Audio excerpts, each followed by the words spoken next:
राम राम दोस्तों। दोस्तों देखो, मार्केट ने आपको एक साइडवेज मोमेंटम दिया, लेकिन जो कल का मोमेंटम होने वाला है उसमें भी आपको मार्केट चौंका सकता है। कैसे चौंका सकता है वो हम इस सिचुएशन को डिटेल में यहां पे समझ लेते हैं। भाई 12 को हमें वन साइडेड एक डायरेक्शनल मूव देखने को मिला और एक ऑल टाइम हाई भी देखने को मिला। आज मार्केट ने क्या किया, आज से मतलब आपको समझना है लास्ट ट्रेडिंग डे पे मार्केट ने, अगर आप ध्यान देंगे, जो प्रीवियस डे क्लोजिंग था उस पे सपोर्ट लेके बाउंस करा और प्रीवियस डे हाई से रिजेक्शन लिया और फिर पहली ही कैंडल के बीच में इतना ज्यादा साइडवेज मोमेंटम था, मार्केट ने पूरा दिन वहीं पे निकाल दिया। तो ये सीधे सीधे मार्केट ने आपको एक सिचुएशन क्रिएट करके दे दी। अब यहां पे बहुत सारे सवाल खड़े हो जाते हैं, क्या मार्केट एक बड़े मूव देने की तलाश में है कि यहां से आपको पहले साइडवेज दिया और फिर एक बड़ा मूव दे देगा, या फिर कुछ रिट्रेसमेंट या फिर कुछ प्रॉफिट बुकिंग आपको मार्केट में देखने को मिल सकती है।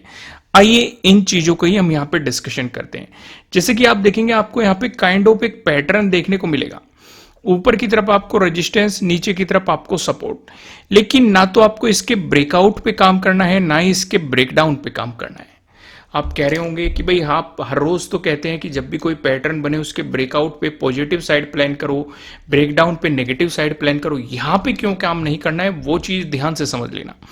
अगर आप ध्यान देंगे, अगर इस एरिया से हमें सपोर्ट मिल रहा है तो इसके ब्रेकडाउन के बाद ही हमें नेगेटिव साइड कुछ प्लान करना चाहिए, पहली चीज। तो यहां पे जो ये पैटर्न बन रहा है, अगर आपको इसका ब्रेकडाउन मिला तो ये हमारे किसी काम का नहीं है जब तक कि इसका ब्रेकडाउन नहीं दे देता। ठीक वैसे अगर ऊपर की तरफ रेजिस्टेंस दिखाई दे रहा है, अगर मार्केट इसका ब्रेकआउट दे रहा है, तब भी हमें काम नहीं करना है। क्यों? क्योंकि इस एरिया पे आपके दो रेजिस्टेंस हो गई। पहला आपका ऑल टाइम हाई हो गया, दूसरी अगर रेजिस्टेंस की बात करें, ये आपका प्रीवियस डे हाई हो गया। यानी कि इनके ब्रेकआउट के बाद ही आप पॉजिटिव साइड कुछ प्लान करेंगे, उससे पहले आप पॉजिटिव साइड कुछ बड़ा प्लान करने की गलती से भी नहीं सोचेंगे। आइए डिस्कशन को थोड़ा सा आगे बढ़ाते हैं और कुछ और चीजें भी यहां पे समझने की कोशिश करते हैं। अभी अगर मैं आपको सीधे सीधे समझाऊं, यहां पे अगर आप कुछ चीजें रिलेट कर पाएंगे, यहां पे आ जाइए, बोलिंजर बैंड पे समझो। भाई मार्केट में साइडवेज था, ये चीज हमें दिखाई दे रही थी, आरएसआई ने दिखाया। अब आरएसआई हमें एक चीज और दिखा रहा है, ध्यान से देखो। भाई मार्केट तो अभी भी साइडवेज है, लेकिन आरएसआई वीक हो रहा है। फिर से ध्यान से समझो, मार्केट अभी भी साइडवेज है, कोई खास बड़ा नेगेटिव मोमेंटम नहीं आया है, लेकिन आरएसआई की तरफ देखो, आरएसआई आपको कितना वीक दिखाई दे रहा है। इवन इसने 60 का भी ब्रेकडाउन दे दिया है। तो अगर मार्केट में कुछ गिरावट दिखानी है, या तो मार्केट यहीं पे फिर से आपको साइडवेज देखने को मिलेगा, क्योंकि बोलिंजर बैंड आपको वही सिचुएशन बता रहा है। जैसे आप यहां पे देखेंगे, साइडवेज गया, फिर से साइडवेज गया, तो इसमें कोई अपॉर्चुनिटी बनी ही नहीं थी। लेकिन अगर आरएसआई वीक आपको दिखाई दे रहा है, स्ट्रेंथ कम दिखाई दे रहा है, इसका मतलब मार्केट में गिरावट आ सकती है। तो उस सिचुएशन पे आपके लिए नेगेटिव साइड अपॉर्चुनिटी बन सकती है, खासकर अगर ये 40 का ब्रेकडाउन देके या 30 का ब्रेकडाउन देके नीचे की तरफ मोमेंटम देने लग जाता है आरएसआई, तो आपको डेफिनेटली नेगेटिव साइड अपॉर्चुनिटीज पे फोकस करना चाहिए। अगर आप वन डे के टाइम फ्रेम पे देखेंगे, दोनों को, बोलिंजर बैंड को भी और आरएसआई को भी, तो आपको यहां पे एक चीज दिखाई देगी। भाई मार्केट यहां पे एक रेजिस्टेंस जोन पे था, अपर बैंड की तरफ, जो कि हमने डिस्कस किया था कि इस बैंड पे, यानी कि मिडिल बैंड पे सपोर्ट लिया जा रहा है। अगर सपोर्ट लेके बाउंस करता है तो अगला रेजिस्टेंस क्या बनेगा? भाई अपर बैंड बनेगा, सीधी सीधी बात है। अब ये अपर बैंड से भी रिजेक्शन ले रहा है, तो उस सिचुएशन पे आपके लिए जो सपोर्ट बनेगा वो मिडिल बैंड पे बनेगा। लेकिन हम पूरा फोकस रखेंगे 25,000 पे। मिडिल बैंड का चाहे ब्रेकडाउन मिले, चाहे इस पे सपोर्ट लेके बाउंस कर जाए, हमें उससे कोई मतलब नहीं है। हम मतलब रखेंगे राउंड लेवल से, हमारा मतलब है 25,000 से। अगर 25,000 का ब्रेकडाउन देके नीचे प्राइस सस्टेन करना शुरू करता है, तो आपको मार्केट में नेगेटिव मूव देखने को मिलेगा। लेकिन अगर 25,000 का सपोर्ट लेके मार्केट बाउंस करने लग जाता है या ऊपर की तरफ मोमेंटम देने लग जाता है, तो यहां से आपको मार्केट में फिर से एक नया ऑल टाइम हाई देखने को मिल सकता है। समझ में आई कि नहीं? ये बात क्लियर हो गया। आइए कुछ और चीजों पे भी नजर डालते हैं जो कि हमें यहाँ पे दिखाई दे रही है। मैं चलो वन डे के टाइम फ्रेम पे आपके साथ डिस्कशन नहीं करता, क्योंकि मैं ऑलरेडी आपको वन डे के टाइम फ्रेम पे बोलिंजर बैंड और आरएसआई की मदद से समझा चुका हूं।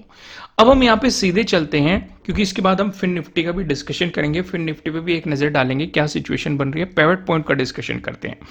अगर मार्केट फ्लैट ओपन होकर आपको पॉजिटिव मोमेंटम देखने को मिलता है, उस सिचुएशन पे जो आपके लिए पहले रेजिस्टेंस की पॉसिबिलिटीज हो सकती है 25,444 पे हो सकती है। अगर आपको इसका ब्रेकआउट मिलता है, जो दूसरा इंपॉर्टेंट रेजिस्टेंस बन सकता है, उसका डिस्कशन करने से पहले मैं आपको ये बता दूं, ये आपके लिए किसी भी तरह का ना तो कोई बाय रिकमेंडेशन है, ना ही कोई सेलिंग रिकमेंडेशन है। ये जस्ट एजुकेशनल पर्पज से बनाई गई एनालिसिस वीडियो है। इन्वेस्ट करने से पहले आपको अपनी रिसर्च करनी है, अपनी इन्वेस्टर की सलाह लेनी है, क्योंकि प्रॉफिट भी आपका होने वाला है, लॉस की जिम्मेदारी भी आपको अपने आप लेनी है।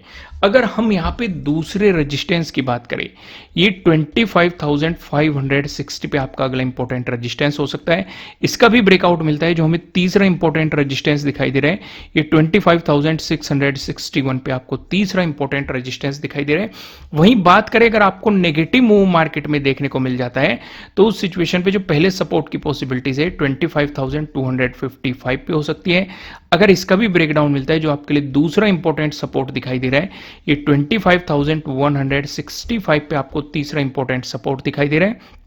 अगर मार्केट इसका ब्रेकडाउन देता है, तो आपके लिए जो तीसरा इंपॉर्टेंट सपोर्ट बन सकता है, ये 25,066 पे आपको तीसरा इंपॉर्टेंट सपोर्ट यहां पे दिखाई दे रहा है।